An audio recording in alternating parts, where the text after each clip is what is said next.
When I heard that this Q&A was going on, because we talk about the JFK assassination a lot on this show, because I think it's an interesting kind of inflection point where America kind of went in a certain direction, particularly American foreign policy.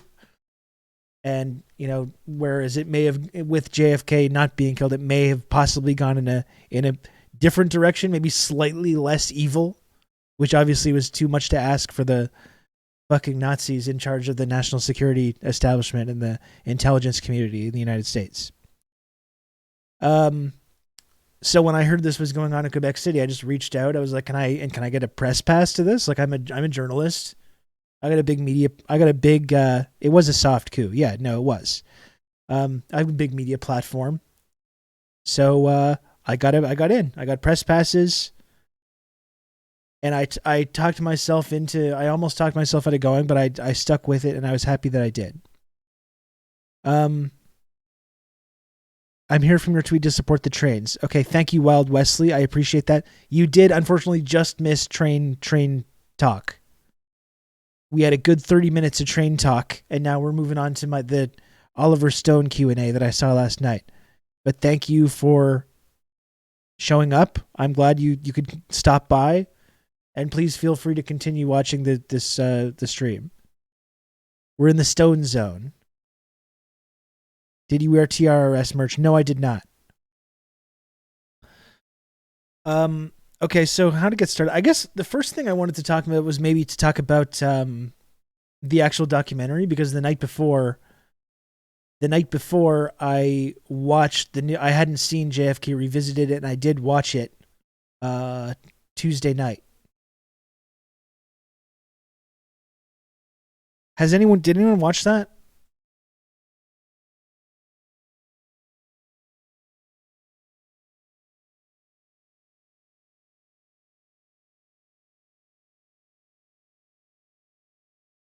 The trailer here. What kind of a peace do we seek? Not merely peace for Americans, but peace trailer for for the all film. men and women. Not merely peace in our time, peace in all time. I did have a lanyard, yes. Trains are still in my heart. And mine Apparently as well. official, President Kennedy died some 38 minutes ago. Here is the suspect. 24-year-old Lee H. Oswald. I'm just a patsy. President. Who actually fired the shots that killed Kennedy? Was there a conspiracy?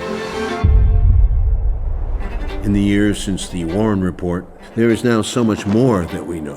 Conspiracy theories are now conspiracy facts. The Warren Commission successfully deceived the public. Allen Dulles' appointment to the Warren Commission is one of the great frauds of American history. Documents are withheld by the FBI. The guy that the Nazi sympathizing former CIA boss that Kennedy publicly fired and feuded with gets put on the commission investigating his assassination, and determines that, lo and behold, the CIA had nothing to do with it. And it was just this lone nut, this lone gunman. The CIA. Intelligence agencies did all the wrong things if they were looking for conspiracy. We will go back and piece together new facts and evidence that shed more light on what really happened here that day. The Commission believes that the same bullet that hit Kennedy hit Connally. Well, I don't believe it. It is indeed a magic bullet. Oswald was a figure of interest for 4 years. I did watch the doc before the night before. They were reading his mother's mail. They had eyes on Oswald. Kennedy made many enemies. He vows he's going to shatter the CIA into 1,000 pieces. Have you ever committed any act of violence? He was intimately involved in the cover-up. Dulles. All-time. Once you kill a president on the streets of American City, that sends a signal. The rights of every man are diminished when the rights of one man are threatened. If America really wants a democratic society, and we should get to the bottom of this traumatic crime that continues to reverberate throughout American history. This nation will not be fully free until all its citizens are free.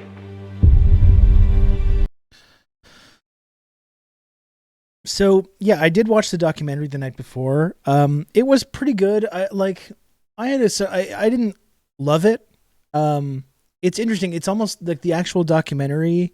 It's almost like two documentaries. I think when it's there's some really amazing like restored footage from the '60s, super high def restored footage, which looks amazing. Anytime it's using that like historical footage and like, putting the narrative together using that and just using voiceover narration, I thought it works. My issue, I think, with the new documentary is that Stone leans too much on these kind of like JFK researchers who just come off as being kind of cranks. I think whenever it starts interviewing these JFK obsessed people that have been combing the archives for decades and devoted their whole lives to figuring this stuff out, it just takes a nosedive in quality, and it kind of gets into that kind of like Discovery Channel level quality, which just it's just not as compelling, I don't think, when it's not like the first person accounts. Yeah, that's when it started to lose me. And I think sometimes it fixates on certain details, which ultimately I didn't find that real compelling. You know, one of the most amazing pieces of footage in this clip, in this documentary rather, is there's a clip of Alan Dulles, and after the Warren Commission released its report. And this was kind of the most revealing moment for me in this movie. They ask Alan Dulles, like, is there anything in these, there's all these redacted files.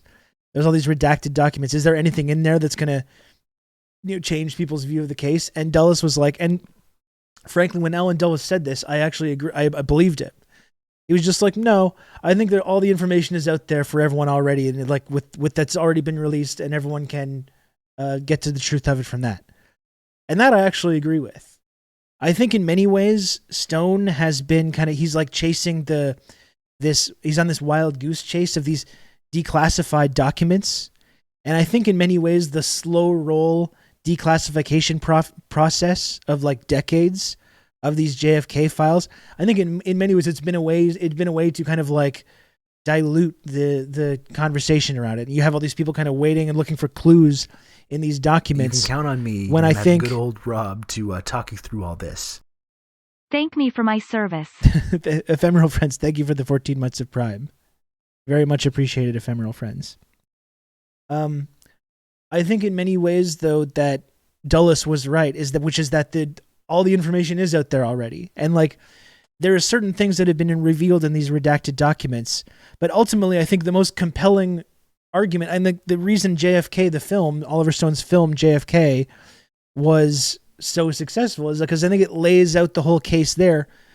And like, there's nothing that's in these redacted documents that are going to like really add or subtract from that in any way. Right? Number one, who was it? Oswald? He couldn't have done the shooting.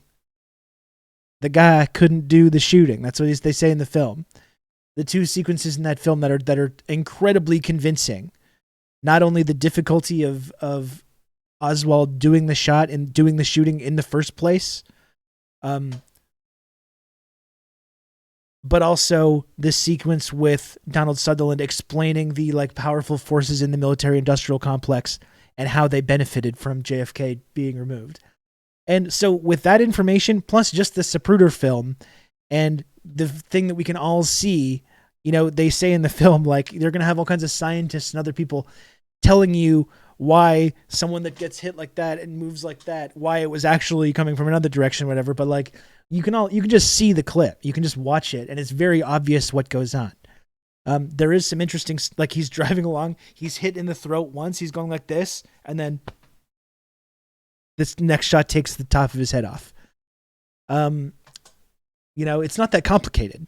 And that's the basic storyline. Beyond that, I mean, it's like you're just kind of like shoveling on more and more little details and this kind of factoids over something that's really a fairly simple concept for people to understand, I think.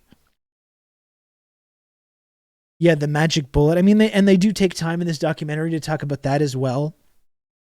I mean, and interviewing. I mean, that's another basic fact of the case, is that so many medical nurses and doctors that viewed the body what they described as entrance wounds and exit wounds. They all described a big, massive, gaping wound at the back of his head, which is like indicative of an exit wound. And he had a bullet hole here in his throat. He's seen in the Zapruder film clutching his throat. The original doctor identified that as a bullet wound, and then eventually was kind of strong-armed into undermining his own testimony and saying, "Oh no, I was confused and it was an exit wound." The bullet they found on a stretcher. Yeah, they literally someone just found this bullet lying on a stretcher. Which, by the way, this is the whole magic bullet idea, which is also talked about in this film a lot. So you've got a bullet hole in Kennedy, like his upper back, like on his upper back area, right? I can't point to it. I'm going to pull my arm out of the socket. So what they say happened is that, in these 3 shots, they found that Carcano rifle in the book depository building and 3 shells. So they're working backwards from 3 shots.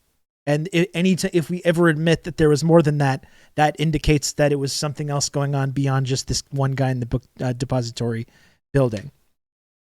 So you've got one bullet hole in like the back of Kennedy's back, which they then suggested went through his back, passed through his throat here, causing him to do this, and then went. And what was the governor's name? JFK, the governor of Texas, that also was shot.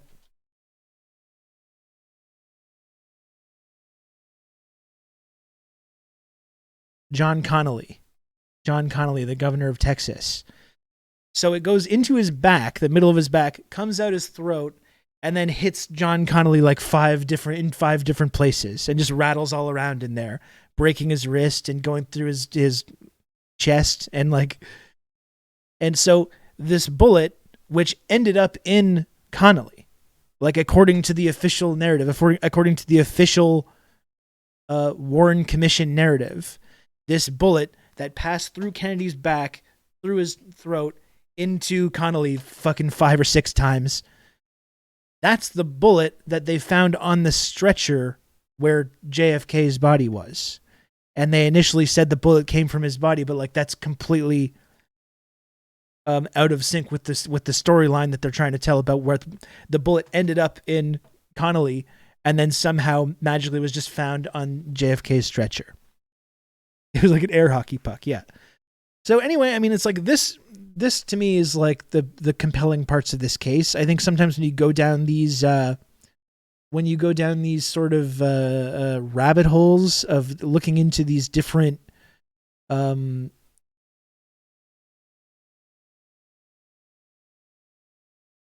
redacted documents and unredacted documents, I think it kind of takes away actually from the simplicity of it. The guy couldn't do the shooting. The bullet doesn't make any sense. And it was the intelligence community and the military industrial complex wanted him out of the way. There's all kinds of stuff about JFK's autopsy, the brain. Like they think that his brain was like switched somehow. They like took a brain out of formaldehyde and switched it and used that in the autopsy. The brain from the autopsy has nothing missing, even though clearly in the video you can see fucking pieces of brain like flying all over the place when he gets clearly shot in the head. And the brain that they used in the autopsy was fully intact and weighed like more than the average human brain.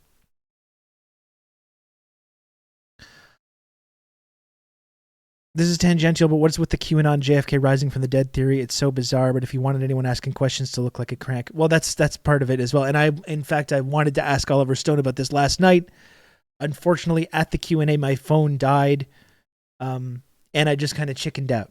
I think if my phone had battery and I would have been able to capture it, I would have not chickened out and I would have asked a question, but because I couldn't even film it or record it, I just didn't bother. And I do regret it a little bit, but I wanted to ask him about this very thing. Anyway, so I didn't love the documentary. I love the film JFK, and especially the sequences which we've watched on this show. I think are just incredibly compelling to cast doubt on what actually happened, and to talk about the motives of what was behind this sort of soft coup.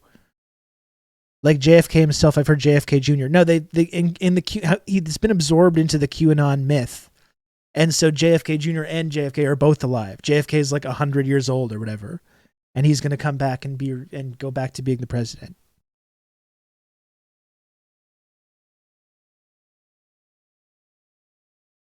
It's okay. We'll get you a nice backup battery for this kind of field reporting. We'll get him next time. Yeah, honestly, Lodane, I had another phone. I have a backup phone, and I tried to charge it prior to it so I could do all the filming with a backup phone, and it did not work. I couldn't. I guess it's just not taking charges anymore.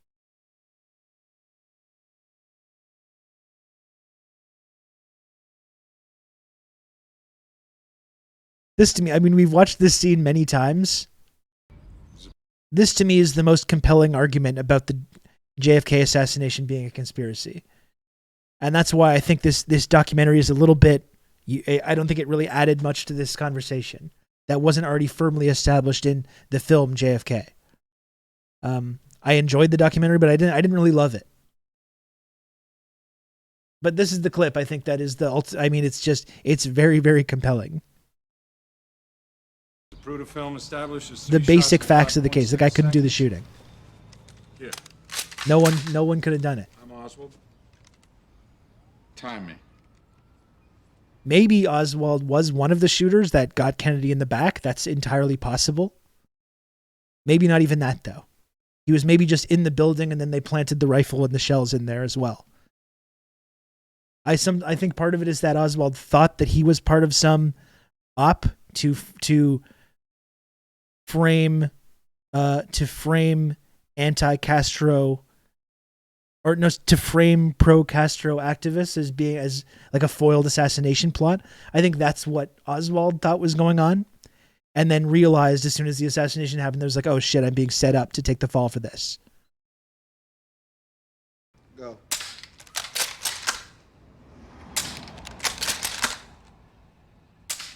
Time? Between 6-7 seconds. And that's without really aiming. Key is the second and third shots came almost right on top of each other. It takes a minimum 2.3 seconds to recycle this thing. The other problem is there was a tree there, blocking the first two shots. By the time they occur in the Zapruder film. Didn't J. Edgar Hoover say something about that? Leaves it falling off in November? It was a Texas live oak, Chief. It sheds its leaves the first week of March. There's a fucking tree there. So you take this Carcano, world's worst shoulder weapon, and you try to hit a moving target at 88 yards through heavy foliage? No way. I mean, see, this is why I love this scene though, because there is no redacted document that you could find. There is no like JFK conspiracy crank that can talk about this. That's going to be more compelling than this basic argument of just like the guy couldn't do it. It's just not possible. It's not possible to fire 3 shots in that amount of time and to score two direct hits, including one that resulted in like multiple direct hits with one shot, and one that's just a perfect shot taking the guy's head off. It's just not possible. That's way more compelling than I think any conspiracy crank or any like unredacted document that's going to be revealed. It never happened. It's a total fabrication. He clearly had aim assist cranked all the way up. That's right. Hello, Brandon. Thank you for saying that. I love you too. Thank you, Brandon. This to me is just the most compelling argument, and it kind of renders the whole new documentary, I think, kind of useless. This is the fundamental part of the case that I think is just really hard to argue with. Yeah. The FBI tried 2 sets of tests. Not one of their sharpshooters could match Oswald's performance. Not one. And Oswald was at best a medium shot. The scope was defective on it too. I mean, this is the whole essence of the case to me. The guy couldn't do the shooting. The guy couldn't do the shooting. And they sold this lemon to the American public. This Zapruder film is the proof they didn't count on, Lou. We gotta get our hands on it. That means we have to subpoena Time Live. Let me ask you something, Lou. Here's the question as well. Here's where it gets creepy. There's plenty of time. Why wouldn't you just get him coming out? You got a clean shot right there. Why wait? No tree in the way. And this is so when the fucking is my gain already on? And what is this?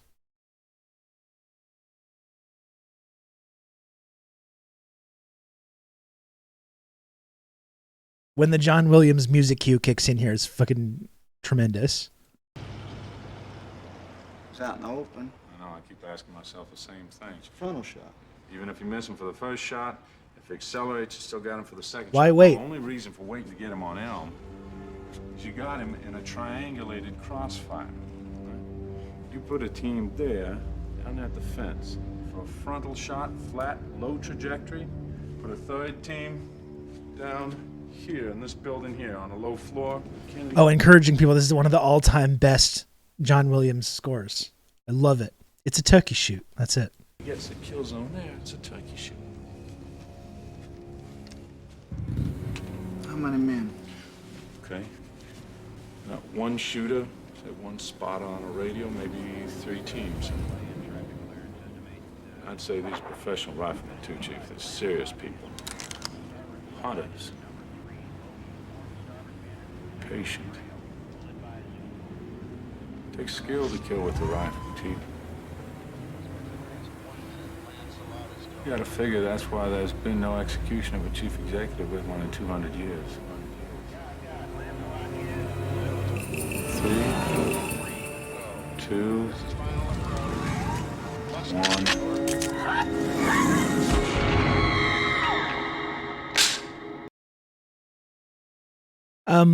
Unironic chills. I know. Same with me, Sean. Every time. Every fucking time. Yeah, Brandon, we're talking about JFK because last night I went to Quebec City to see the filmmaker Oliver Stone to give a Q&A about his JFK documentary, JFK Revisited. I was just doing a little kind of quick review of the documentary. I watched it. I didn't love it. I think, like I said, I think it's a little bit unnecessary, and I think this rabbit hole of unredacted documents and talking to these kind of conspiracy cranks, I think is a little bit of a dead end. It's kind of a wild goose chase that I think detracts from the basic story, which is very easy to get people to understand. And I think there's times in this new documentary where it seems like wacky conspiracy stuff, even if the story is really compelling. We can get into the thing later with Donald Sutherland and who benefits and all that. This movie and the JFK assassination in general have become central parts of the mythology of this program. So we talk about it a lot. That's why I wanted to take the opportunity to see Oliver Stone, precisely because we talk about this so often on the show.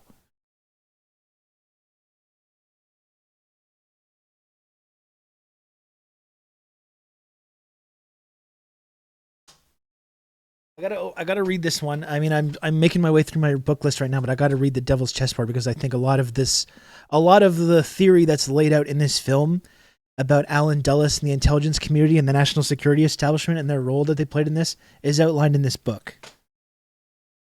The first TRRS stream I watched live, you were covering JFK. It brings a lot of people in there.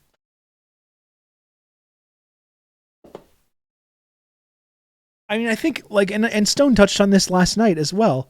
I think it's compelling because it's really once you can get people to understand that there's something else going on here, and it's not difficult to get people to understand that, you realize the extent of what people in power in the United States are kind of capable of.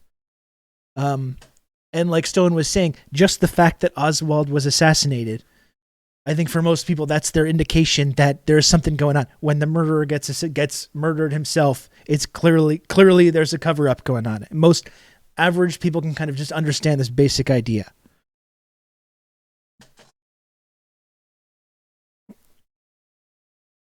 Okay, so let's go back here for a moment. I'm setting the stage now for to talk about my experience last night going to Quebec City to see Oliver Stone. So let's look at some of that. I was having trouble before the stream started uploading all my video from it. I don't know why. I really don't know why, It was taking forever to upload. A few clips have uploaded, but I've got the rest of the clips on my hard drive, so I can figure this out. But so I wasn't doing a stream yesterday, so I kind of tried to just film some stuff and create a little content, some kind of a vlog type thing, which it's unedited. I'm just going to show you my clips now. I think I would like to try and edit this into some kind of a YouTube clip, but I think you're really going to enjoy some of these clips of Oliver Stone. Like I said, he talked about JFK in this talk. That's ostensibly what it was about, but it was very wide ranging. He talked a lot. It covered a lot of both his filmmaking career and talking about U.S. foreign policy a lot, and it was very combative. He had this like French journalist, Jean-François something. I couldn't remember. I didn't catch his last name. To myself, I called him Jean-François Impérialiste. That was my personal nickname that I came, because he was like really pushing him on supporting these dictators and stuff. And you're going to really enjoy the footage because Stone gets pissed off about it. The audience starts to get pissed off. And it was pretty good stuff. I got some good footage of this. Thank you. Did you stop to get a delicious Diet Coke? Yes, I did. Yes, I did do that. Anyway, so here's my little vlog. I'll get to the Stone footage, and then I'll figure out a way to watch the rest of the footage, which is on my hard drive, and that hasn't uploaded to my Google Photos yet. Okay? Here we go. This is the footage. This is the footage from my trip to Quebec City yesterday to see filmmaker Oliver Stone. Here we go. Okay. I'm officially en route. I'm leaving Montreal on my way to Quebec City to see Oliver Stone talk about his latest documentary, JFK Revisited. Little Q&A session in Quebec, and hopefully after this evening I should have some more answers regarding the long-standing controversy over who killed JFK. And yes, I mean, we already know that it was a CIA-trained team of assassins in a triangulated firing position. See, we already know. In Dealey Plaza. The final shots coming from, of course, the fence by the grassy knoll in the train tracks area. Okay, so we already know that, maybe. We already do know who killed JFK, but why? That's the question. Why? Okay, well, we do know why also. Because JFK, while a staunch liberal anti-communist, did have a somewhat different vision for American foreign policy. Who, as far as we know, was planning on withdrawing American troops from Vietnam. He had too much white boy swag. He was just goated with the sauce. That's all there is to it. He wanted a détente with the Soviet Union. Unless you're talking about me, Marina, which I understandably as well. He wanted to normalize relationships with Cuba. And that, of course, was too much for the Nazi-sympathizing imperialists in the CIA and throughout the national security establishment in the United States, who needed Kennedy out of the way in order to enact their genocidal, anti-communist mass murder campaign in Vietnam, Indonesia, all throughout Central and South America. So we do kind of know why, as well as who did it. I suppose maybe we do already know that, but you know what? It should be a fun adventure nonetheless. Let's go.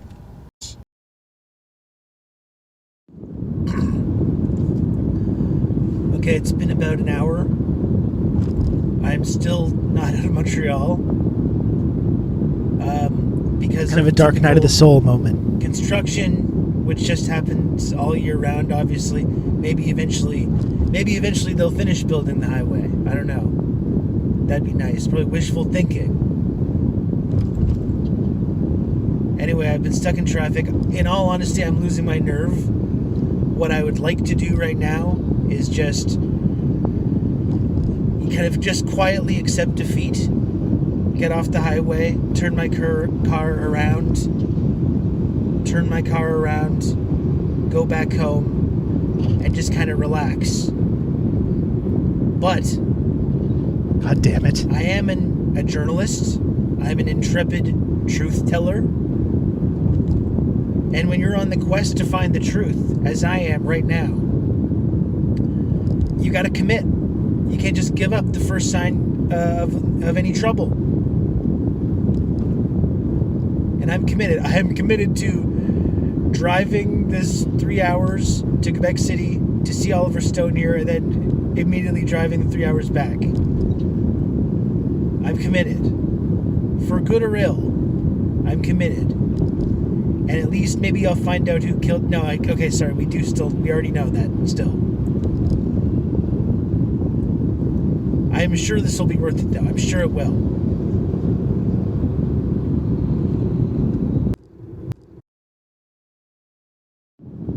Oh, by the way, I did have some jerky and some squeaky cheese. And I am working on this watermelon monster energy drink, so that was pretty good. It's not all bad. And look, I'm going at somewhat normal speed now. Things are picking up. My quest for the truth continues.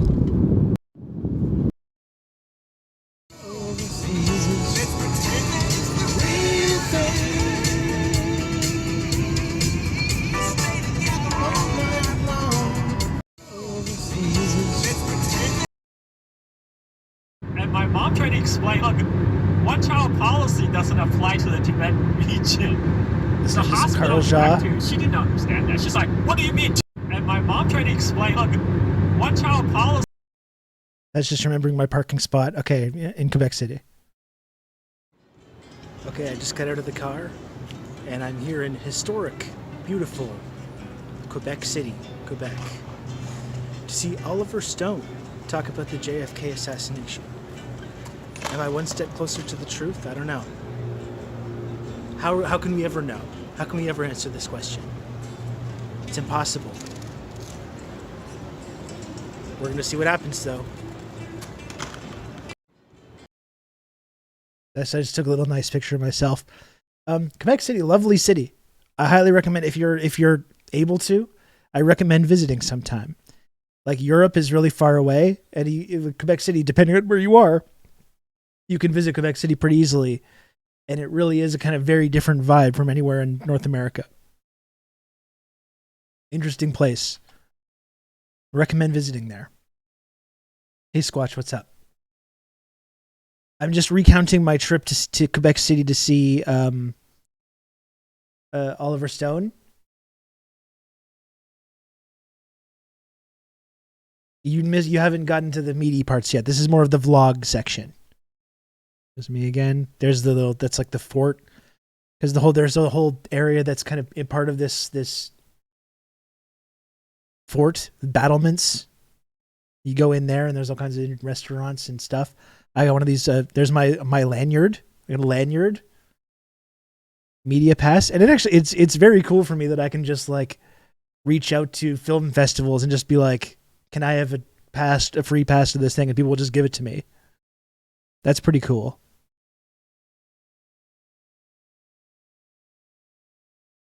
I had one of these like poke bowls. That was nice. I had never had one of those before.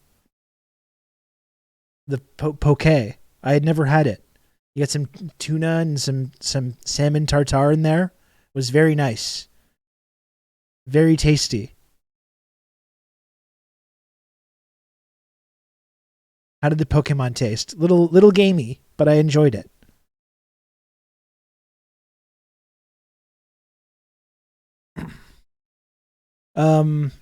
There's the theater, Théâtre Diamant. Pretty cool location. Here's walking into the theater. This is how the setup was. I was a little panicky at this point because like I'm in public around like strangers that I don't know. And I felt a little I started to get a little panicky because I'm so not used to like going out in public anymore. But I managed to continue. I managed to collect myself. It was a bit of stranger danger, yeah. Looks like a delightful little trip. Well, this is the thing. It was a lot of driving just to go to this event, but it was like a fun little adventure. That's what I was trying to tell myself when I was like in the process of talking, like I was almost talking myself out of it, of going. And I was like, regardless, it's just going to be a fun little thing. And it was cool. It was a fun little adventure.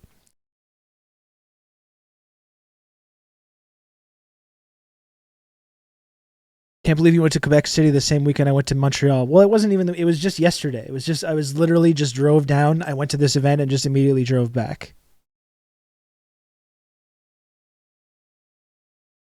So this is where I was. I was in front row. I was front right with all the serious journalists and stuff.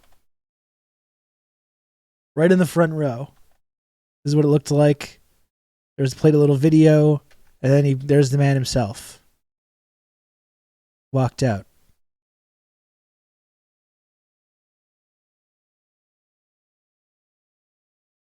There's a guy behind him, so it looks like he has like a third leg there. And then there's one where it looks like the guy's really tiny because of like perspective. It looks like there's like a little tiny cameraman with him, but that's just because of little camera trick. Perspective trick for you. There was not a little tiny man. He was a normal, like average sized person. There's stone. So this is where I was. I was like 10 feet away. I was 10 feet away from watching this. Got some pics. There's some stuff about Vietnam that wasn't great. That I was kind of just like trying to capture something, but it wasn't great. This was, okay, so this is the bulk of the Kennedy talk. So this clip's 9 minutes long. I got a bunch of other clips to look at, which I think people will like a lot. But this is did I heckle? No, because I'm a serious journalist. There's moments with the interviewer made some outrageous claims and statements that I wanted to heckle. I wanted to heckle about it because I was disgusted with some of the things that I was hearing. But I did not, because I'm a serious journalist.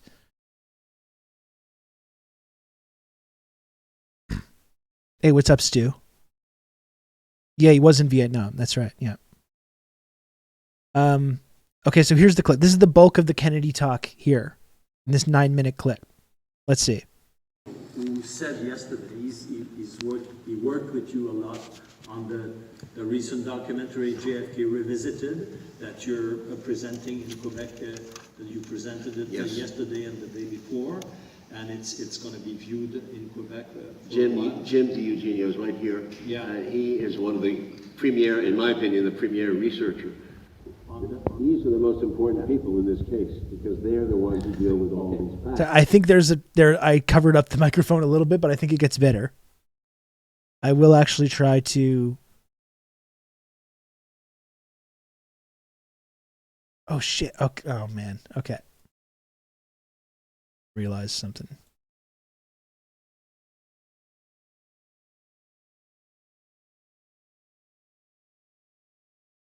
Earlier, I was trying to change the sound, and I turned myself up even more.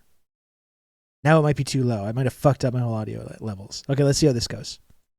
Yesterday, he said about you that, in 1990 or 91, when you start working, because I think you admire Jim Garrison, the procureur who is who has done a trial against a suspect of in the assassination.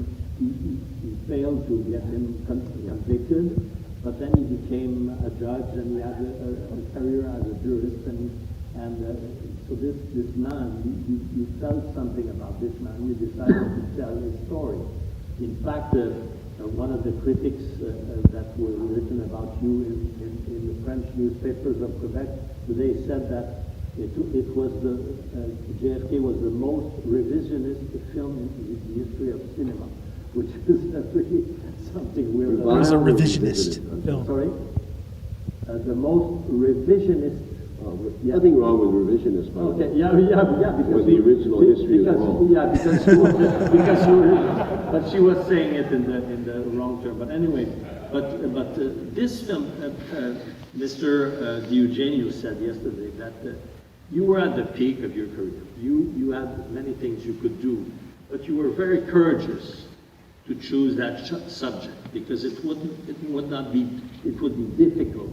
Oh, just wait, John. To do it because we've not even scratched the surface of how grumpy Stone gets during this Q&A, because he's just spent the first bit like talking about his career and kind of buttering up. Later, when he starts lecturing him about dictators and stuff, wait till you see how pissed off Stone gets.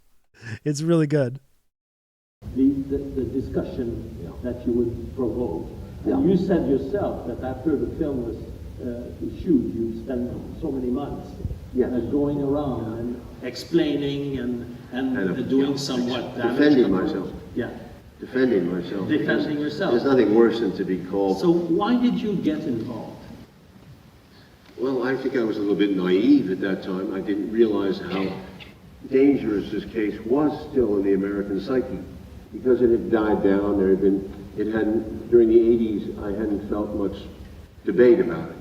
I started to do the research in the late 80s and realized along the way that this had been a massive, massive murder. This had been something that the state got away with. And amazing. Remember, folks, this video is exclusive. You're welcome. You're no problem, HTA. This is exclusive footage. I personally took this footage yesterday, exclusive to this channel. I took a trip yesterday to create content for this channel. Remember this. This is exclusive Q&A footage, just so we're aware of this. Story. The details of Jim Garrison's book and how he uncovers the initial phase of the investigation is fascinating. Big scoops. Characters in New Orleans, as in the movie, all existed. And as the film grows in its resonance, it gets bigger and bigger. And then at the middle point, those of you who remember when Donald Sutherland comes into the film, he tells Jim Garrison, Kevin Costner, that this case is far bigger than he ever knows because it involves the foreign policy of the United States. Why was Kennedy killed, he says? Who benefited? And he gives us the reasons why Kennedy was killed, because he was working for détente with the Soviet Union. This is essentially the main reason. So this is a big reason, and it's a big concept for an American audience to get around. They're not used to that kind of thing in the film. So in the second half of the film, we attacked that notion, and we stayed on that theme, because so did Garrison. Garrison's trial was a failure. It's true, his evidence was thin, but of course, he was hounded by the CIA the whole time. His witnesses were not allowed to testify or disappeared or sometimes were murdered. Garrison had a huge file at the CIA. They knew everything he was doing. They bugged his office. Who benefits they screwed indeed? with him in every possible way. He persevered and he lost. And there's something noble about that, and we didn't run away from it. He's the president. They can't do that. I'm pretty sure this kind of stuff doesn't happen in a democracy, sir. America's a beautiful democracy. How dare you suggest that anything like that could ever happen? Critics say, oh, Stone is making a big hero out of a guy who did nothing. That's not true. You have to understand the Garrison trial was very important because it revealed the Zapruder film, and it also revealed the autopsy, the fraudulence at the autopsy began that process. So we've continued that process through time. Jim Diogenio is one of those assassination people who knows the details, and that is so important. You have to really challenge the government here. If you don't do it, they don't have any knowledge of this. Nobody knows anything. You have people who say, oh, the Kennedy assassination, I feel this, I feel that. Who knows about it? This man, these people know, and they follow the details. The autopsy, where's the brain? Was the brain changed? All these questions come up. So the autopsy is the biggest reveal of all. And of course, all the original evidence from that day, all the original evidence, no, I'm not joking, I'm not exaggerating, all the original evidence is tainted. Not one thing stands to the light. The bullets, the rifle, the fingerprints, the ballistics, the wounds, nothing.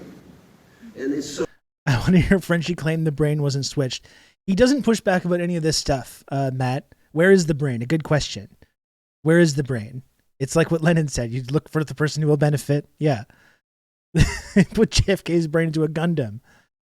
He doesn't push back about any of the JFK stuff. It's about why do you support Poutler, sir? It's the French version of that. Hey, Monsieur Stone, là? Pourquoi tu aimes Poutler? C'est dégueulasse, sacrément. T'aimes le Poutler. Pourquoi? That's what he was saying.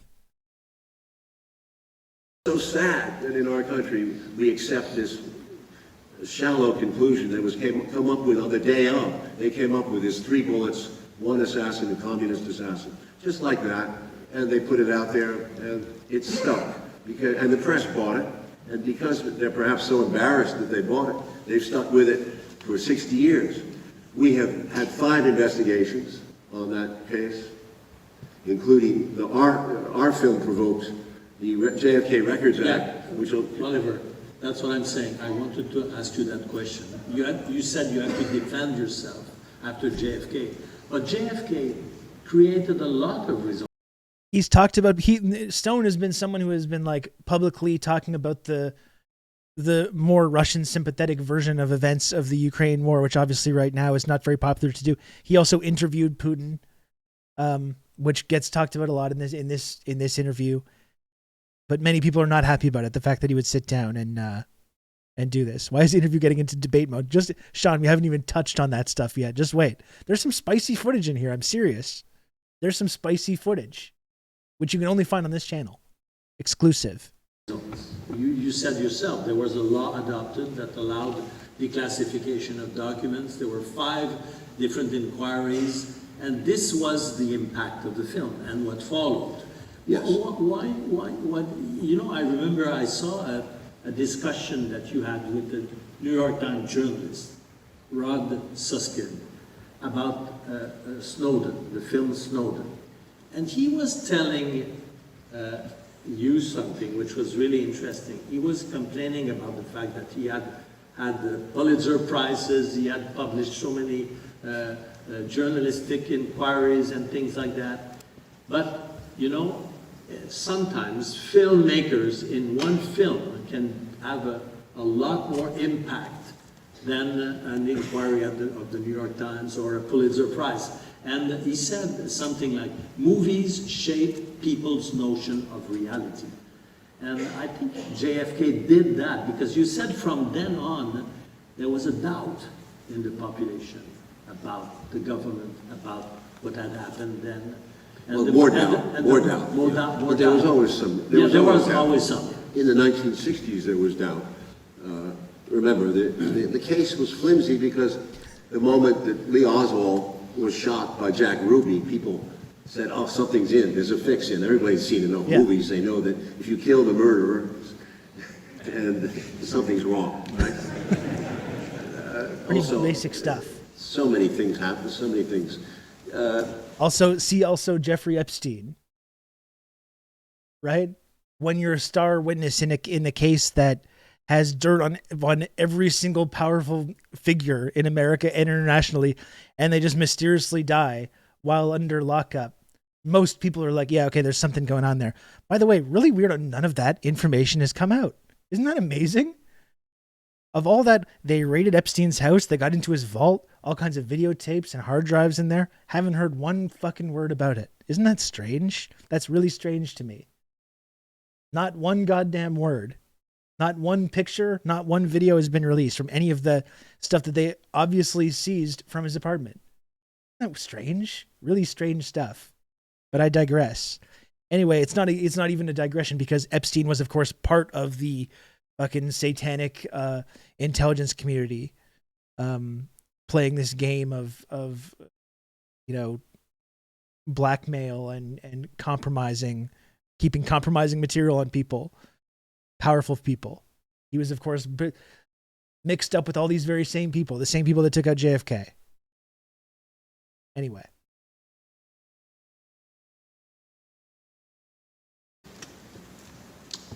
I want to make the point that the movie resulted in the U.S. Congress passing an act of legislation that for the first time allowed for transparency on their records.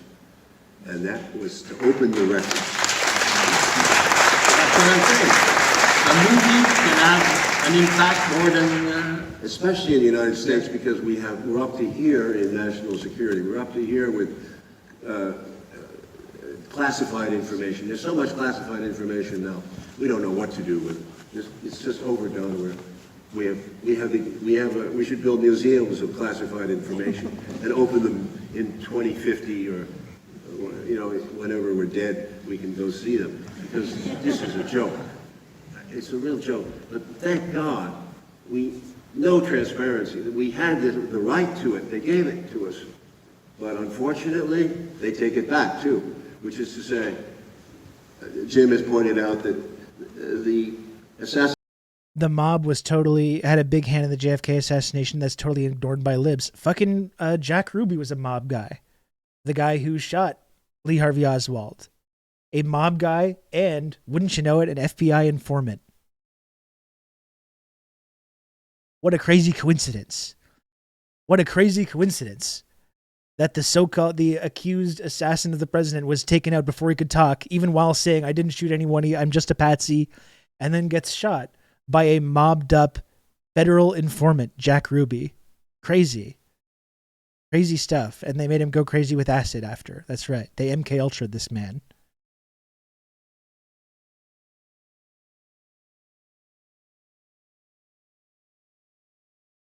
The CIA used the mob all the time. It's so weird. It almost does feel like there was some kind of connection with the intelligence community and organized crime. Can you imagine how messed up that would be? Wow. Crazy. Crazy stuff. Assassination Records Review Board got 60,000 documents and 2 million pages. 60,000 documents and 2 million pages. Yeah. But there are still, after all this brouhaha, 14,000 pages left. Okay. But that's important, because these are a lot of files that are crucial. These are CIA files. Sure. Let's... He keeps getting interrupted. He gets so grumpy. Like I said, I do kind of think, maybe I'll be proved wrong about this. I do kind of think all these like redacted files are kind of a wild goose chase. I do kind of think that. Like I said, the most telling moment of of JFK Revisited is when Alan Dulles says that. And he's just like, no, I don't think that the redacted files are going to take any or add anything to it. I think all the information is already out there for anyone to make up their mind about it. And I think he was correct. And I think just slow rolling these unredacted documents are a way to just kind of give people this rabbit hole to go down and give these people these little crumbs that they can follow, to ignore just the basic truth of the case, which anyone with eyes can look at and figure out what was going on.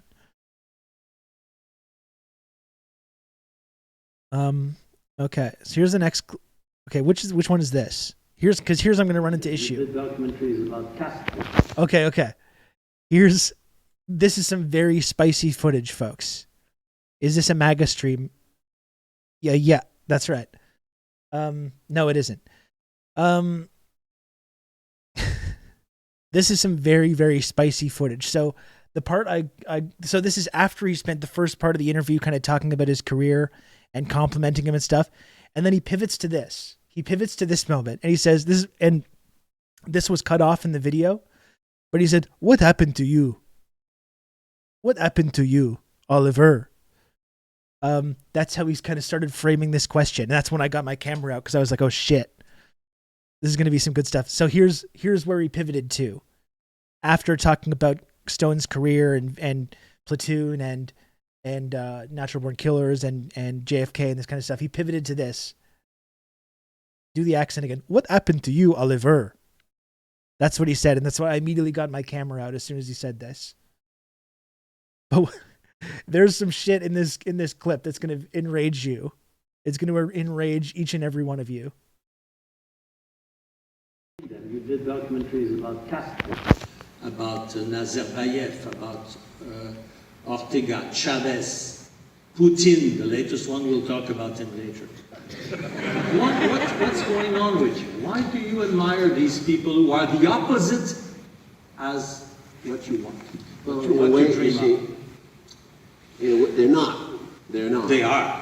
Well, let's start with Mr. Castro. The reason is he took on the American empire, the smallest, with a small army.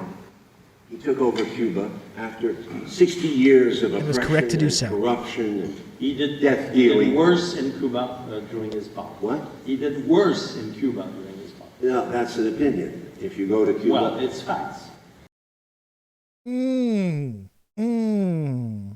I was trying not to yell at this point. I was doing like the face that I just did. I was doing that live, like while filming this. I was going as soon as I heard that. Let's go back a few seconds.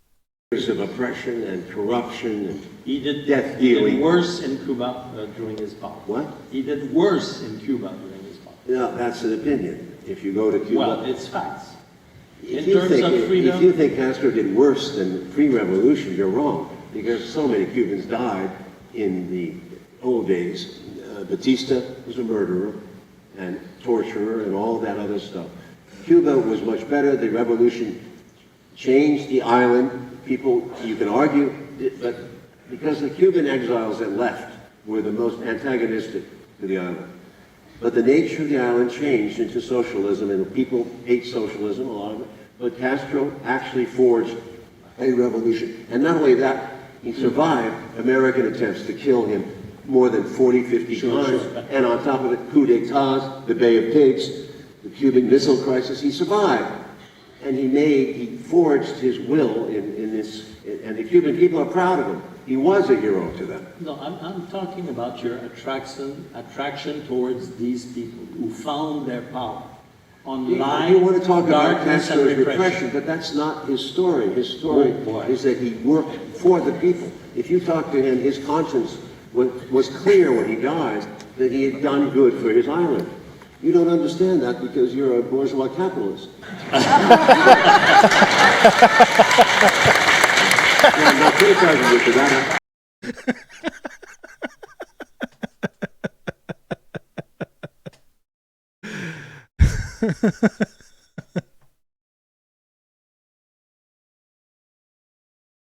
That's what he was just explaining while you were waiting to talk. That's right. And this for this guy to say like, oh yeah, Castro did worse than Batista.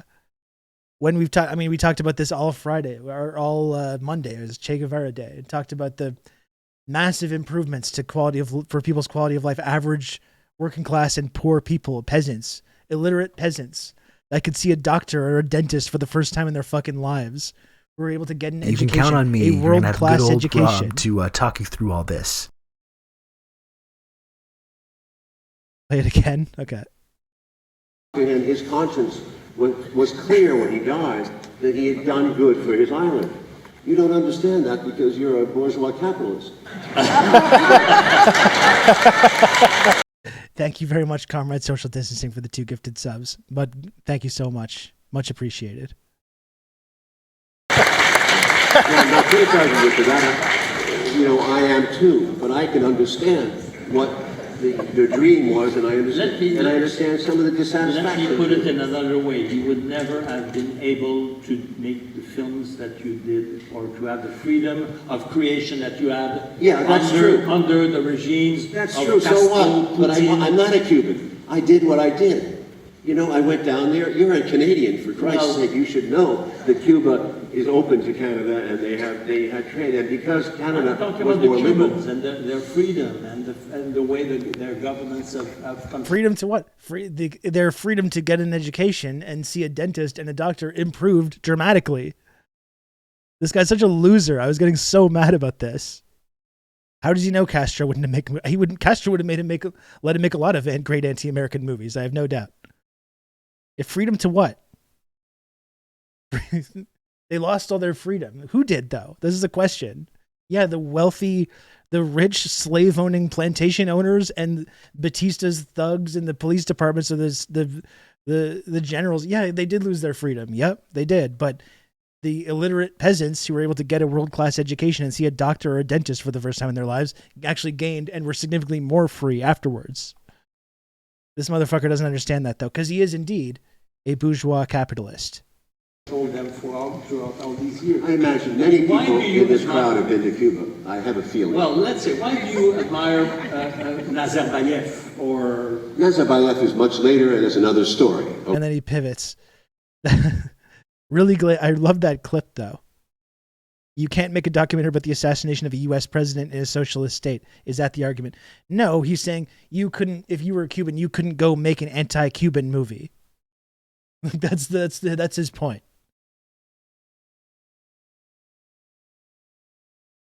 That's the gotcha. And he banned music. That's right. He banned music. Everyone knows this.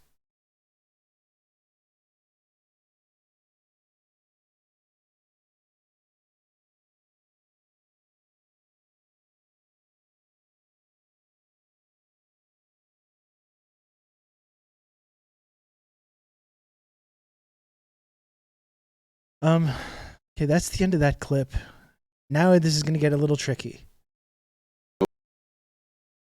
Now it's going to get a little bit tricky. Let's see if I can just refresh this. See if anything else is uploaded. Okay, we got it. Okay, good. We got one more clip uploaded. Let's check this one out. Corruption, darkness, repression. If it's not true. Oh, here's where he's talking about Putin.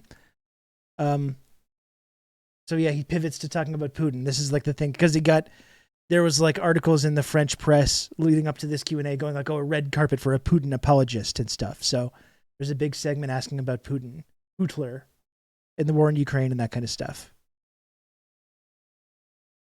Anyway, he pivots to this a bunch of times about you couldn't make a film. You couldn't make a film like you have in any of these countries. That's the kind of like, that's the thought terminating argument that he has about this, about when no matter what you can say about Venezuela or Cuba or any of these places, that's his like, no matter what you say, you couldn't make a anti-Cuban film in this country. And that's just like his argument that he thinks is like his kind of trump card to shut down any nuanced discussion about that.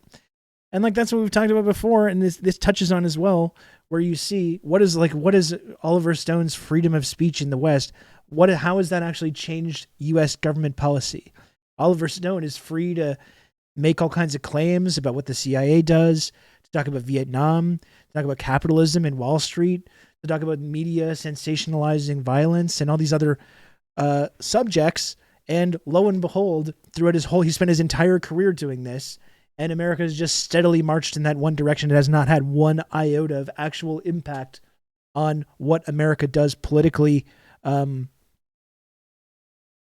America, in the United States, or internationally.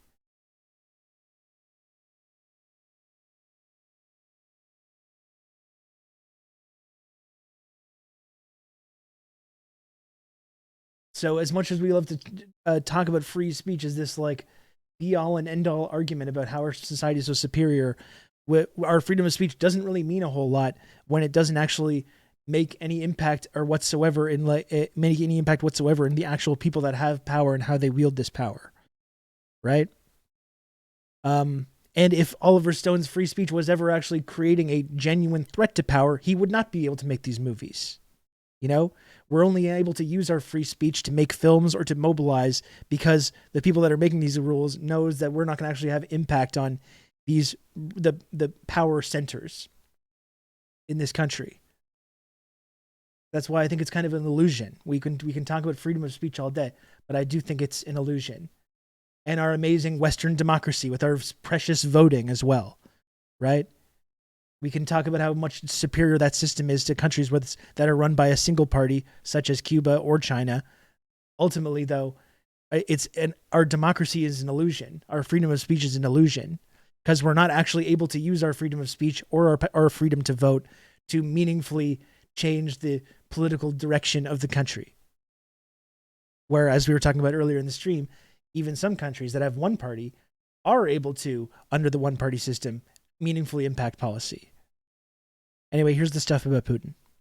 But that's my basic point, though, is all this stuff about voting and free speech. It's an illusion because we can't actually use any of these precious freedoms to meaningfully confront the people that have power in our societies. And if we did, we wouldn't have these rights. It's not true. I don't know where you live on Earth. But You got to slow down here. He built his life on darkness, corruption, murder. I guess you're talking about all the charges against it, none of which have been proved. None of which have been proved. Not one murder. So you got to slow down here because this is a very difficult subject matter.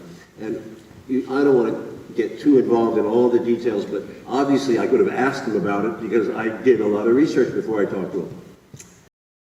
Yeah, you can, in fact, make an anti-American documentary in the USA, and it will change absolutely nothing because the people in power and the rich people controlling the media are entirely insulated from the consequences of their own actions. And it's a good way of putting it, comrade social distancing.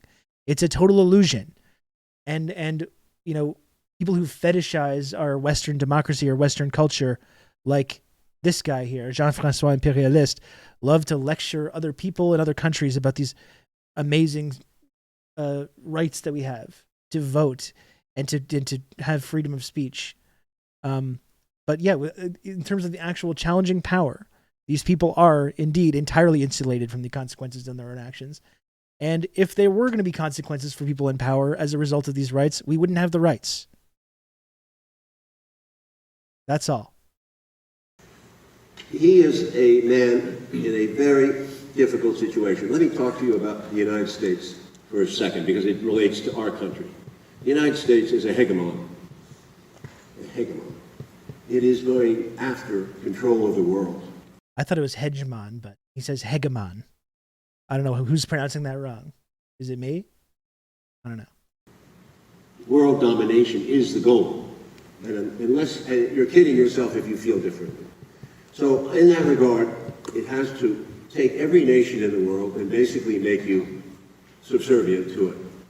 I think in Canada, you know what I'm talking about, Mexico, you have to consider yourselves the United States is a Pokemon. Satellites of the United States, subservient. You're not sovereign. Sovereignty is lost. When you talk to Europeans, I remember when they had sovereignty, it was after World War II, they had different systems, but they slowly resigned themselves to NATO. They become NATO subjects. Can we go back to Putin? This guy just is so French, he just has to go back to Putin. It so happens that he's like, I'm doing there are various countries in the world that have resisted the United States. And these countries include Russia, primarily because of its nuclear capacity, and China, in its own way, who have a wholly different culture and thought process, Iran, Venezuela, Cuba, Syria, Libya at one point. Those kind of countries have resisted the hegemon. And that is a serious issue. Do you want to be part of a system? And you can say yes. Do you want to be part of a system where the United States is in control of the entire world and gives you that order and peace that you want? So that.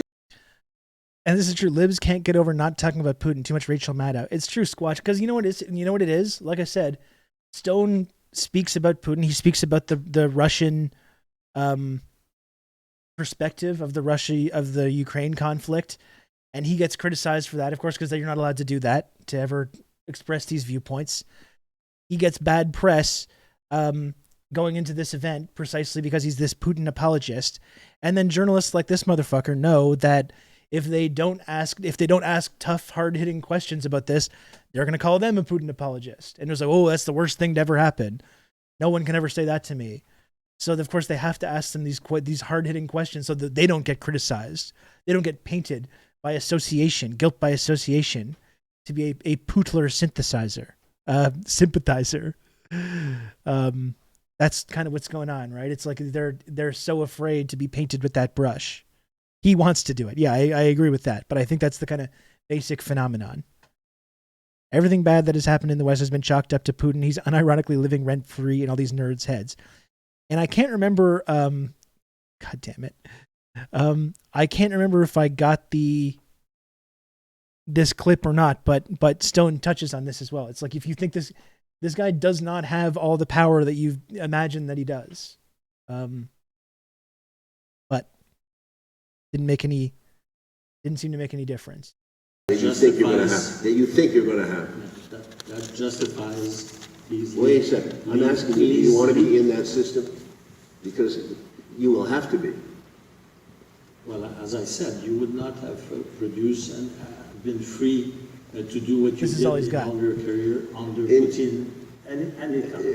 You're making one point. I'm trying to make another point. Well, he can't let go of this, right? It's all he's got. Poodler synthesizer. God damn it. Ugh.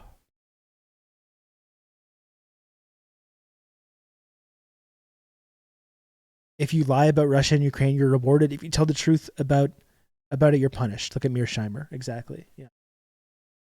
This is important. This is the question. You do almost the apology of a lot of people who are renowned to have built a system of power, which is built on limiting the freedom of people, corruption and everything. You talk about Syria. Corruption. What about corruption in the United States too? Well, there is. Why don't you face up to it? Not as bad. And we far bigger corruption. And also we fight corruption. And we succeed. We fight corruption? Yeah. You think so? Well, in Canada, we fight. We throw in.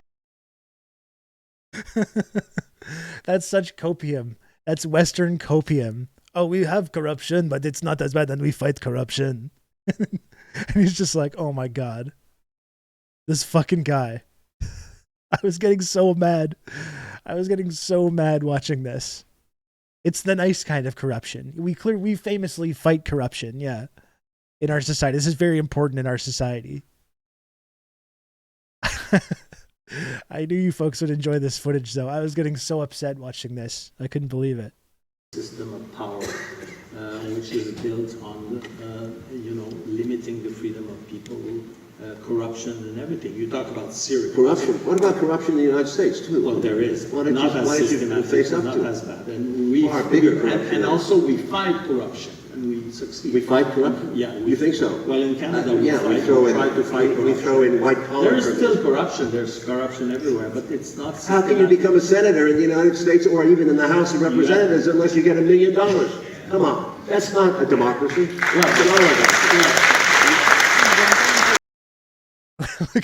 Look how annoyed he is. Look how annoyed he is.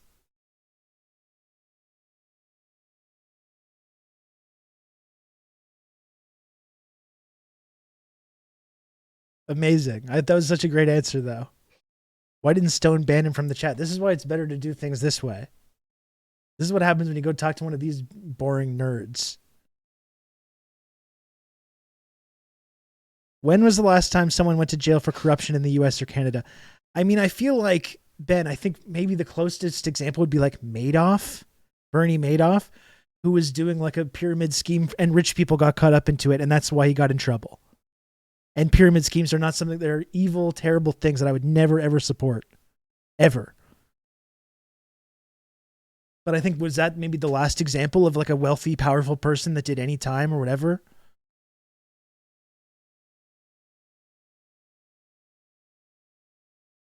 Never debate caucus, vindicated again. It's true. Pyramid's bad, triangle's good. Thank you, Sean. Insider trading was legal for members of Congress up until 2012. Now it's illegal, but never investigated. No, it's totally normal that like Nancy Pelosi, for example, is like what's her net worth? Like in the $200 million. What's her annual salary again as an elected official? $275 annually. Yeah, it's totally normal to end up being a multi-millionaire many times over. As is every fucking one else in Congress and the Senate. That in and of itself is corruption. Like, just the fact that these fucking people can own stock in the first place is just a joke. Just a massive joke. And her husband's convenient investments. This guy just has a great investment strategy.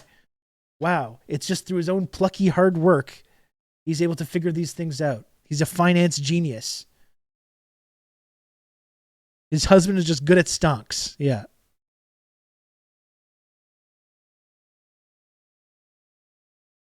It's not systematic. Okay, yeah. Ask the MSNBC interviewer, dude, what was up with Trump's hotel a block away from the White House? Obama getting rich on Netflix because he was president is corruption. What a fucking joke.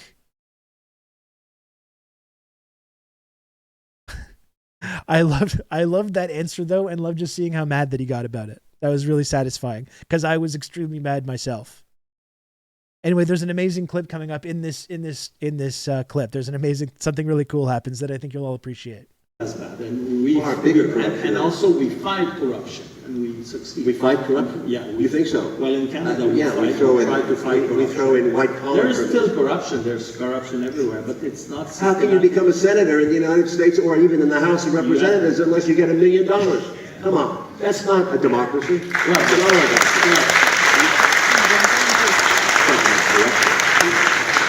have to be corrupt to get into office. So anyway, how many generals are in the Pentagon? Have you looked recently? They're 10,000, 15,000. They all, what do they do? What is our military budget about? It takes half the money. But you're able to criticize the governments in the U.S. You're able to have the discussion. Yes, it's the only thing he has every time. That's the only answer. It's like a fucking wind-up robot. Just reciting, goes back to the same script. This is tiny liberal brain, but you're able to criticize the government. That's all he's fucking got. Military budget about it takes half the money. But you're able to criticize the governments in the U.S. You're able to have the discussion. Yes, I think just the fact that we're able to have this criticism of the government is just indicative of itself. How this is just another method for control. Because obviously the fucking dumbasses like this guy get this idea into their head that that's the ultimate arbiter of whether you live in a free society or not, and no amount of like facts or actual information or context can just stop them from parroting this basic viewpoint. Yeah, we can comment on all these things while the powerful people that control our societies just continue to do all the bad stuff without even considering for a moment that it's completely undemocratic. The interviewer is starting to corn couple because he's got no answer to any of this stuff. Why that places like China change policy faster than the US does if they somehow aren't allowed to criticize the government. And Ben, as you know, as from your talk with Charlie Kirk, as you know, anyone that loves to talk about this kind of stuff doesn't, especially when it comes to China, but about any of these other countries, doesn't actually have any fucking clue what goes on in these countries. It's just amazing how he reverts to that talking point each and every time with all these zero answer, zero rebuttal to any of these statements.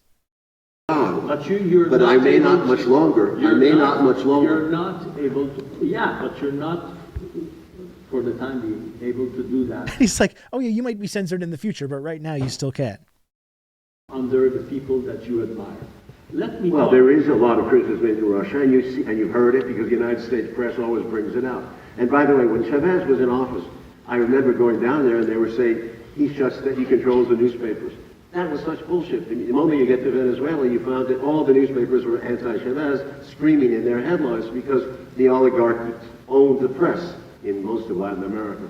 They own all the papers and they control public opinion. But that's why Chavez opened a public television station to counter that. Your interviews with? And yeah, so also when you're talking about the ability to criticize and stuff and this precious freedom of speech, I mean, I talked about how that's it's an illusion considering we don't actually have ability to change direction of our government democratically despite this precious freedom of speech. That also ignores the many people, like, again, ask the fucking Black Panther Party in the 60s and early 70s about who has freedom of speech to criticize and who's allowed to criticize the US government and who's not, when they were systematically imprisoned and assassinated openly by the US government. Right? Ask the fucking Black Panthers about this beautiful, precious freedom of speech that this guy loves to keep going back to. Yeah, or Eugene Debs, or any other political prisoner in the United States, of which there are many.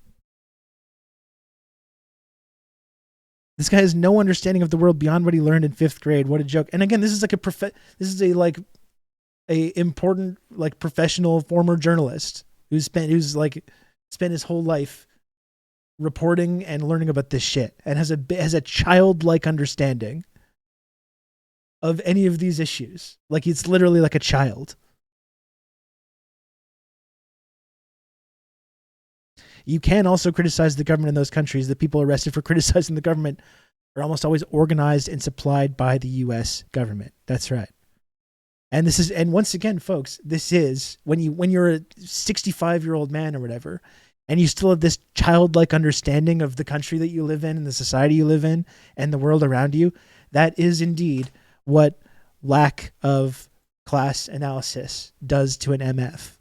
Like, a whole generation, the Red Scare. The Red Scare just destroyed the brains of an entire generation.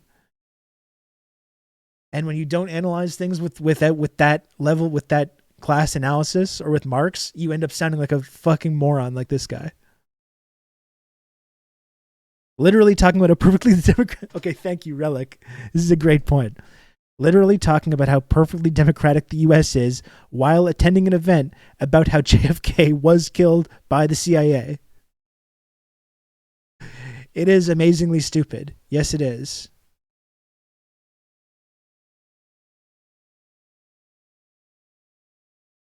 Okay, good. These are uploading just in time. I know that you say that it's not a way to do interviews. You never learn about people when you address them all the time. But still, I was so frustrated. What is this intelligent man? Where is the producer or the director of JFK in front of Putin? Why is he behaving like that? I happened to do some research before. I hope you agree with what I say. I'm sure. You never asked him, or when you ask him a question, he answers anything and you don't challenge the answer. You didn't challenge him. Ooh. We never see you challenging him. Never. That's why we're asking questions about these interviews, because they were crucial in a crucial period where we wanted to know more about him. But we just had propaganda. And I'm surprised that you did that. I'll let you speak. I'm sorry I didn't live up to your expectations. You're right. It was a very important interview, and I went into depth on the Syria situation, and I went into depth. John, I know. I was getting so mad. I was like that face that I did earlier. I was doing this the whole time. The come on now face. Have you ever heard the interview of Biden? Yeah, famously it gets challenged a lot. I love how he just shuts down the only applause the interviewer evokes by a simple hand gesture. Yeah. On the situation in Ukraine, if you remember, in depth. And whatever you think, we went back to it and back to it because I did not understand some things. Question. You let him talk. He talks. No, I think you should see it again because I did ask. You let him talk. Maybe you should take a look at that interviewing style, actually. To understand the situation. You don't like it because you don't want to hear it. No, I want to hear it. I want to hear it. Your version. You say this guy, Nemtyov, was, this guy was killed outside the Kremlin at a key time when American-Russian relations were in the suspension. Why would the Russians do that in broad daylight, kill a member of the opposition party? It makes no sense. And if you look at the history of that story, there's no reason for him to let him talk, because he wasn't a key figure. As to the other guy, who's Navalny was busted for the heroic freedom fighter. Of course, we got to bring that a whole other fucking story. asshole up. It was a serious trial. It was initiated by the French oil company that he was working for because he stole money from them. On top of that, Navalny has called for the overthrow of the system. Now, if we did that to the United States, called for the overthrow of the system, you would be arrested. Same thing as in Russia. Especially if you were obviously backed by a foreign power.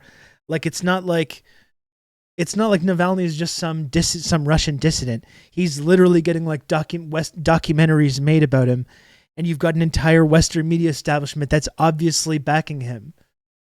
So it's not like he's just some guy. He's very clearly trying to destabilize and through his own admission, trying to overthrow the government at the behest of a foreign power.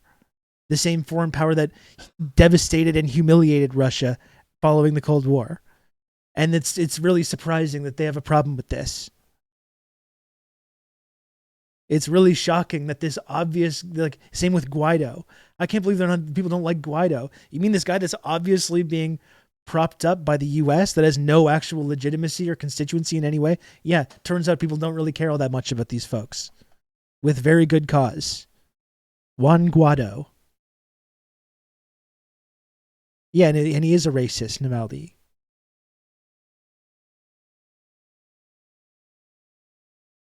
God damn, like, I'm so frustrated watching this.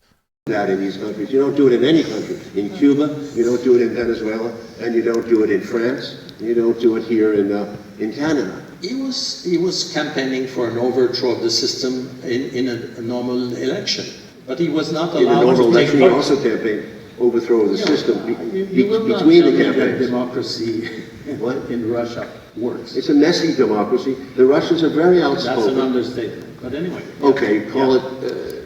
Listen, they just found democracy in 1995. Yeah. And this is one thing that I was not touched on enough. It's not that they just found democracy in 1995, but it was forced upon them undemocratically for all this guy's fucking obsession with democracy, Western democracy, was forced on them at gunpoint undemocratically, which resulted in the looting of their country and widespread immiseration of people that lived there. And all the things we've talked about before, life expectancy going down, alcoholism, suicide rates, trafficking, human trafficking, addiction, despair, all these things just skyrocket in this process when democracy, so-called Western-style democracy, was literally forced on them.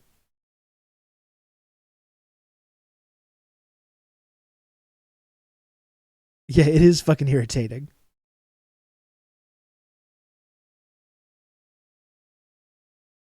That's what he tells you in the interview. Oh, yeah? Okay, well. Yeah, he says we're a young democracy. And he says to you, the problem with the Russians is that they have all these candidates, more than 30 of them.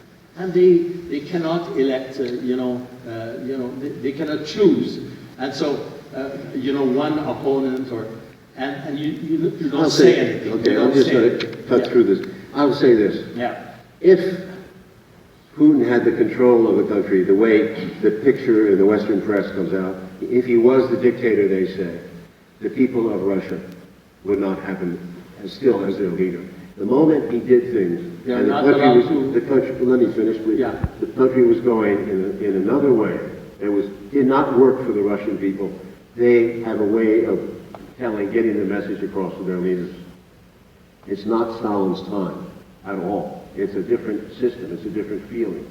If he did not, even in Stalin's time, the CIA admitted that Stalin wasn't the big boss of the Soviet Union who could just snap his fingers and have people disappear thousands of kilometers away, and they made every decision.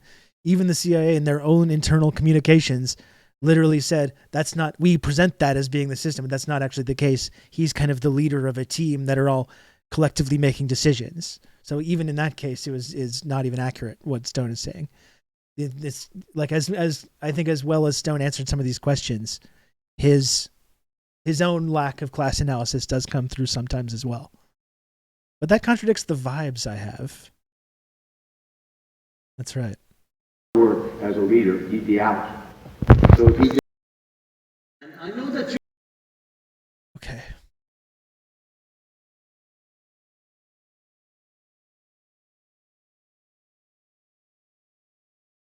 How many more? I think one more clip, and it's really an amazing clip.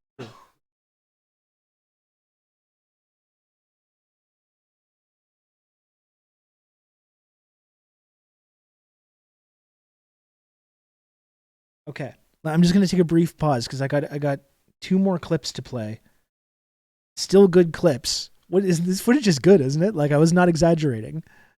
There's some really good stuff in this footage. I got two more clips, but they're just still uploading. It's like taking forever to fucking upload these clips. I might be able to put them in either Chrome or VLC because I have them on my hard drive. Thank you, Rob, for sharing this with us. No, of course. Yeah. Happy to do it. That's the thing. as I said at the beginning of this clip when I was driving down, I was talking myself out of it. Before I left and when I was stuck in traffic, I was like, I don't have to do this. But I was like, you know what? It's for the community. That's more important. Who cares about driving 3 hours and then driving 3 hours back in the middle of the night and then not being able to sleep at night because you're in like kind of wired driving caffeinated mode and waking up on very little sleep to do the stream again and show this footage. But who cares about that stuff? It's for the community, and so I should be doing it. And I'm glad that I did.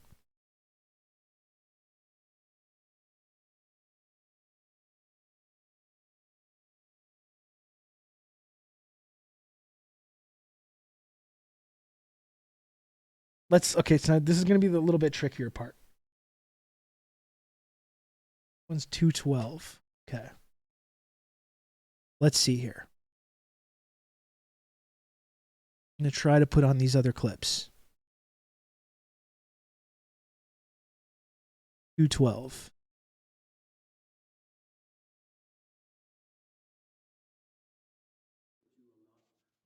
No, that's not it.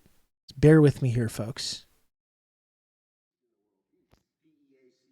Okay. There's the clip. Now, can I put it into... Oh, there we go. Nice. Okay, good. That's going to work. Excellent. We can continue this here. In the world, peace. P-E-A-C-E. We don't hear anymore the word peace. He's talking about being just a peace activist. We don't hear it. We don't hear. I guess what I'm saying, and we should conclude on that, is that, you know, I covered the world all my life.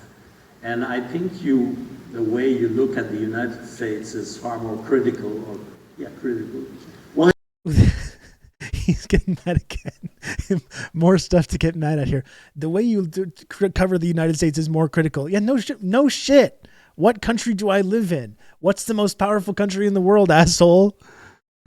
Yes, I'm more critical of the country that I live in, the global hegemon that controls the whole world, politically and economically and militarily, and imposes its will at gunpoint over the rest of the world, undemocratically. You're more critical of USA. Jesus Christ. See the head shake again. Okay, I'll go back in a minute. We don't hear it. We don't hear it. I guess what I'm saying, and we should conclude on that, is that the country that does the most evil gets the most criticism. And I think the way you look at the United States is far more critical. Why not? Critique than other countries in the world. Oh, but do you think Russia has the same influence on the world the United States has? It's not a question of that. It's a question It is a question of China will have very soon. China is spending more on defense. Okay, oh my God. You people are going to get really mad at this. Look at him. He is so done. You folks are going to get, if you thought you were mad before, get ready to get even more mad. Get ready to get even more mad here, okay? Here we go, because now we're getting into some China talk here. Okay, here we go.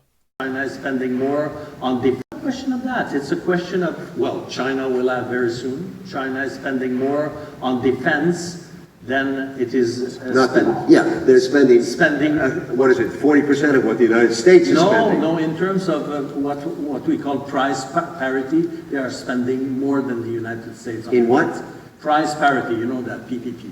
It's price parity. $1 spent in China can give you more than in the US. Well, that's what you said. So specialists...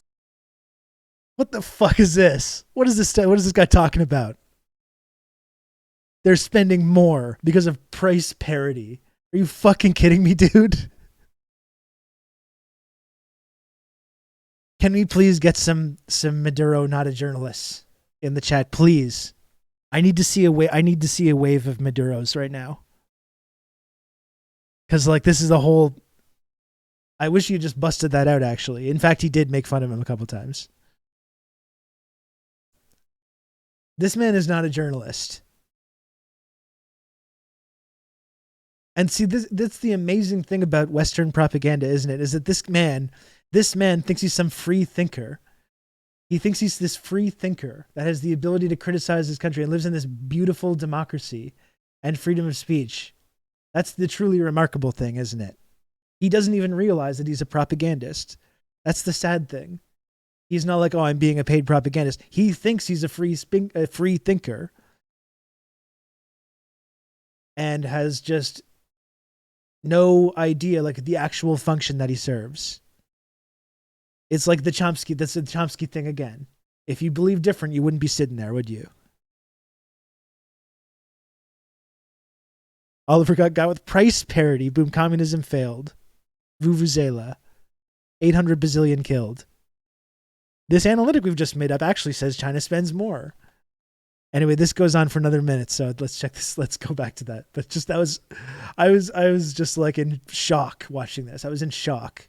Say that it's the same, roughly the same budget in real terms. Put it this way, China is looking at the United States, which has a huge defense mechanism, huge. We have supercarriers everywhere in the world. Yeah. What China wants to build up. Why? Because they're scared shitless of the United States. And they don't want to go through the 19th century again when they were dominated by imperialism. They know the West. They know Britain and they know America and they know what they're up to. So when the Australians and the British and the Americans get together with a new Navy deal, what do you think China does? What do you think when we arm Taiwan the same as we're arming Ukraine? What does it say to China? So I'm just saying no lies detected. America and the United States very differently than you treat other regimes, which are okay. Wait. Get ready. A hero, and then a hero emerges. Are you ready for this, folks? A lone hero emerges. Get ready. United States very differently than you treat other regimes, which are very Moi, j'ai payé pour entendre M. Stone parler de ses films. Okay. Pas pour que vous ayez un argument personnel.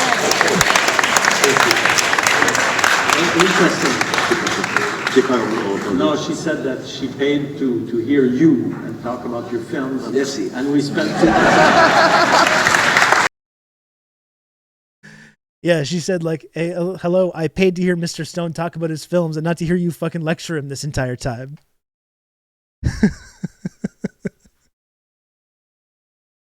And everyone cheered.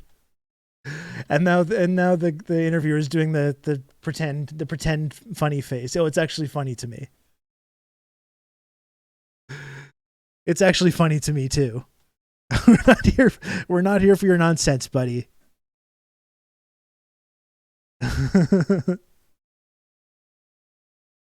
Thank you. A brave hero emerged and said what everyone was thinking. He's not mad. He's actually laughing. He's getting owned by a random audience lady.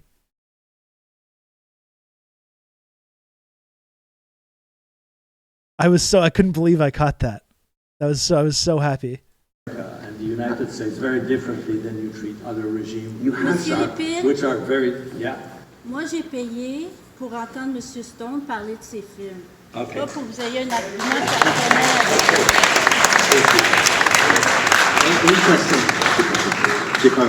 No, she said that she paid to hear you and talk about your films. Yes, and we spent.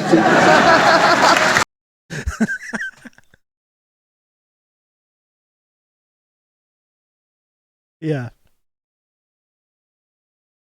And honest to God, and then everyone clapped moment. It's true.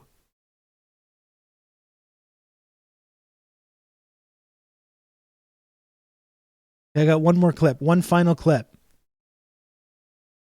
I think I'll try and grab that one and put it on Twitter actually. One final clip.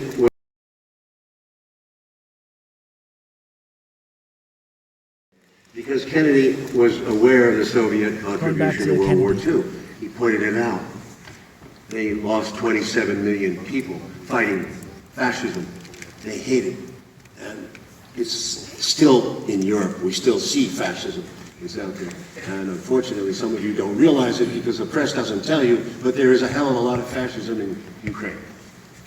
But on top of that, the peace that he wanted, he said very clearly, was we don't want a peace, a Pax Americana, an American peace, governed by weapons of war, which is what we which is what the United States wants. They want to sell you weapons. You have money. We're selling you the weapons, and you join our alliance, and we protect you, and blah, blah, blah. And it makes the whole world a militant area filled with weapons. It's an arms dealer pretending to be a country. Who do you think makes money from all this? Who do you think makes money from war? It's Washington and the complex there, the military-industrial complex, as well as intelligence agencies and the lobbyists. It's a huge industry, and whatever he says about China, the United States continues to spend. And what happened with, unfortunately, after Iraq and after Afghanistan, we withdrew. Oh boy, there's no money to be made. Now, what happens? A few months later, we're provoking the Ukrainian government. Go fight. Go get the Russians. Go east. And that's right. Ukraine had been neutral up until 2014. We instigated the coup d'etat there. We put in this government, horrible government. The President Zelensky will not negotiate. He was elected on a platform of peace. 80% of the people in Ukraine, or 75, voted for him on the basis of peace. And he hasn't approached he didn't even visit the Minsk Accords because he was scared off by, I believe, the right sector in Ukraine. So he hasn't addressed the issue of peace in Ukraine. And the United States keeps putting weapons into Ukraine, bigger and bigger, more and more money. So that makes up Afghanistan, makes up for Iraq, keeps the whole thing going. A fortune is being made here, a fortune, and more coming. We will keep this war going as long as we can, as long as we can. It's being used to destroy the Russian economy. But peace is Pax Americana, back to Kennedy, very crucial to understand that is the right peace to have, not a peace of respect between countries, respect the interests of other countries, the sovereignty of other countries. This is all that people who oppose us want, is sovereignty. Don't attack them, leave them be. And that is, I think, Kennedy made a beautiful speech about. We're all mortal, and we all have children, and we have to protect our water, our earth. It's the most important thing. And do you believe that kind of peace is achievable today? It would be, unless there were several hegemons walking around. I do believe that the United States misunderstands its mission it was put on Earth for. And it's turned into a money-greedy organization trying to make money off of war. That's not good. So when something happened, I don't think Russia would behave the way it did, or China would behave the way it did if it hadn't been for this dominant force in the universe that's seeking control.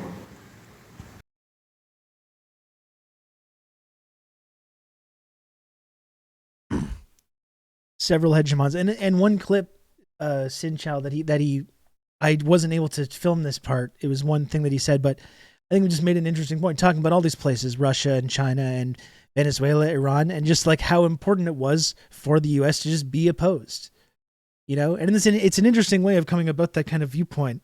He's not a communist or anything like Oliver Stone. He isn't, but I think he does have the correct line in understanding the role that the U.S. plays around the world. And no matter what you say about Iran or Russia or any of these other countries, it's actually a good thing for countries to oppose that. It's actually a good thing that's valuable to everyone in the whole world that we should support. That's a viewpoint that I happen to agree with. It's not particularly popular at the moment. Canadian Trotskys will love to call you a campist. They'll call you a campist if you take that kind of a viewpoint. Which is funny, but that's the reality. I think it is important. I do agree with that. I do agree with that viewpoint. It doesn't, and when you say that, it doesn't mean that you think places like Iran or Russia or any of these countries are perfect places. We need to empathize. We need to copy. But we do need to recognize the role they're playing in resisting U.S. imperialism, resisting U.S. hegemony. And we need to support that, regardless of how unpopular it is.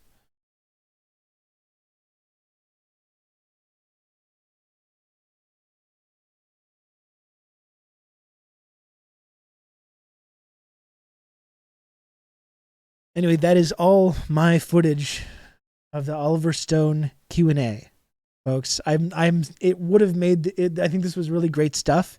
It would have been even better if I'd been able to ask a question and get some footage of that. Unfortunately, my phone died, and again, I kind of chickened out because I wouldn't even been able to make it into content. The one thing I regret a little bit, but I do really, I'm very happy that I went to this event. I think this footage was really great. Really happy that I was able to share it with you guys. I think it's very enjoyable to not only hear Oliver Stone, but to hear to climb inside the mind of these kind of liberals that operate in the media. Thank you, Sophisticated Pills, for the 99 friend coin. Thank you.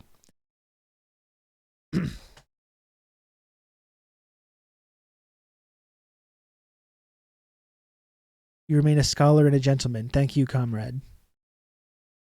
What would you have asked? I had a couple questions. Like I said, I wanted to ask a bit about how the JFK assassination has been kind of absorbed by the Trump world and the kind of like right-wing conspiracy world, the QAnon and all that.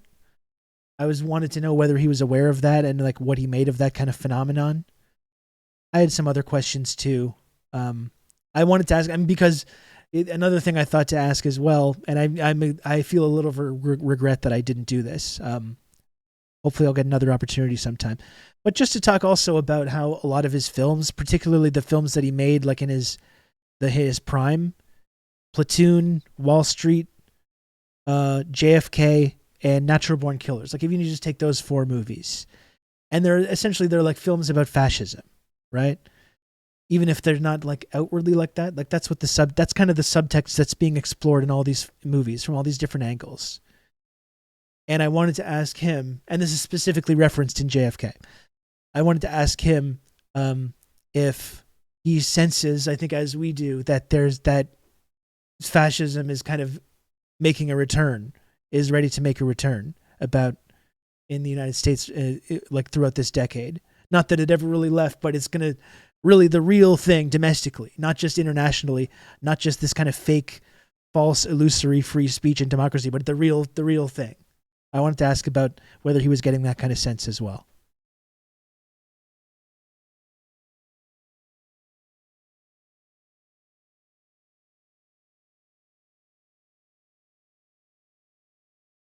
Anyway, that was great. I'm going to turn this into something. I don't know if I'll keep the vlog part. I hope you enjoyed the vlog aspect of it. I don't know if I'll include that in the YouTube video, but I am going to turn this into a video with all these different clips.